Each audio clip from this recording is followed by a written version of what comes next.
Ingatlah nasihat Syekhul Islam Ibnu Taimiyah rahimahullah. Beliau mengatakan jika orang itu berperang melawan orang Yahudi, fahmadillah an arahal muslimin min ba'sim. Maka pujilah Allah Subhanahu wa taala ketika Allah jadikan umat Islam itu tenang dari keburukan mereka semua.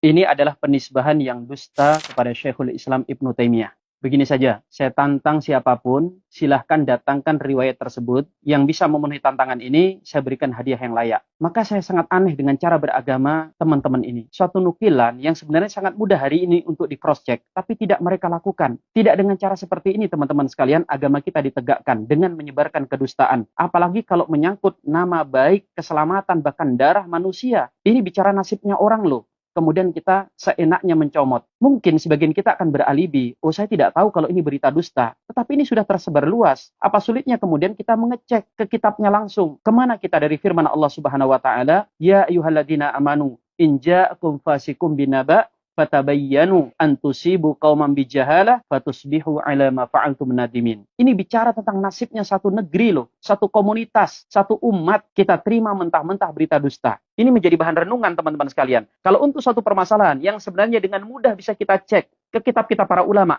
kita masih sering miss. Lalu bagaimana dengan hari ini yang informasi itu simpang siur, sumbernya bukan hanya dari para ulama tetapi juga dari orang-orang fasik. Maka potensi kita untuk jatuh kepada kesalahan itu peluangnya lebih besar. Yang selanjutnya, mari kita lihat apa sikap sebenarnya daripada Syekhul Islam Ibnu Taimiyah dalam masalah ini. Silakan dicek dalam Majmu'ul Fatawa. Ketika beliau ditanya tentang pertanyaan yang sama, mana yang patut untuk lebih dibela antara orang-orang Yahudi Nasrani dengan kelompok-kelompok bid'ah dalam Islam? Apa kata beliau? Kullu man kana mu'minan bima ja'a bihi Muhammadin sallallahu alaihi wasallam fahuwa khairum min kulli man kafara bih. Wa in kana fil mu'minin bidzalika nau'un min bid'ah. Sawa'un kanat bid'atul khawarij wa syi'ah wal murji'ah wal qadariyah au ghairihim. Kata beliau, setiap orang mukmin yang beriman kepada Nabi Muhammad sallallahu alaihi wasallam, maka itu lebih baik daripada orang yang kufur kepada beliau sallallahu alaihi wasallam. Meskipun pada orang-orang beriman tersebut ada bid'ah yang mereka lakukan, baik dari kelompok Khawarij, Syiah, Qadariyah, Jahmiyah dan yang selainnya. Beliau melanjutkan, fa innal yahuda wan nasara kuffarun kufran ma'luman bi itirari minad dinil Islam. Karena kalau bicara kekafiran Yahudi dan Nasrani sudah diketahui secara pasti dan termasuk perkara darurah dalam agama. Wal mubtadi'u idza kana yahsabu annahu muwafiqun li Rasulillah sallallahu alaihi wasallam la mukhallifun lahu lam yakun kafiran bih. Walau qudira anhu yakfuru falaysa kufruhu misla kufri man kadzaba Rasulillah sallallahu alaihi wasallam. Sedangkan orang-orang ahli bid'ah sekalipun mereka menyelisih Rasulullah, mereka itu menganggap kalau mereka mengikuti Rasul alaihi salatu wasallam, maka mereka tidak dikafirkan karena perbuatan bid'ah tersebut. Bahkan seandainya perbuatan bid'ah mereka menjatuhkan kepada kekafiran, tetap level kekafiran mereka tidak bisa disamakan dengan kekafiran mereka yang jelas-jelas mendustakan agama yang dibawa oleh Nabi kita Muhammad SAW.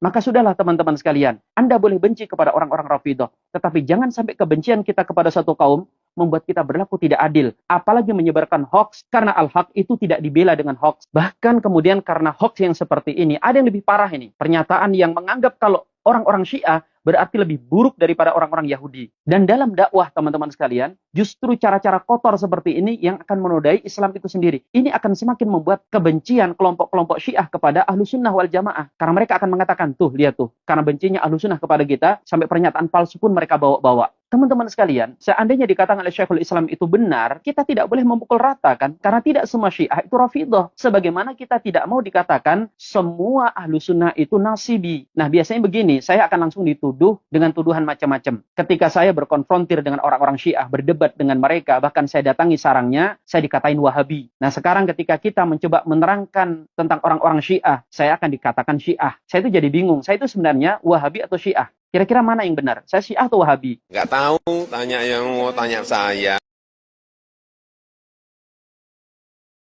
وأنهم مسؤولون أمام الله عن كل ما يكتبون فلا تكتب بكفك غير خط يسرك في القيامة أن تراه لأن ما يكتبه الإنسان مسؤول عنه أمام الله تبارك وتعالى فوربك لنسألنهم أجمعين عما كانوا يعملون فمن يسطر الخير ويكتب العلم ويكتب الدعوة والتوحيد والخير سيجده أمامه، ومن يكتب الشر والشائعات والأكاذيب والبهتان سيجده أمامه.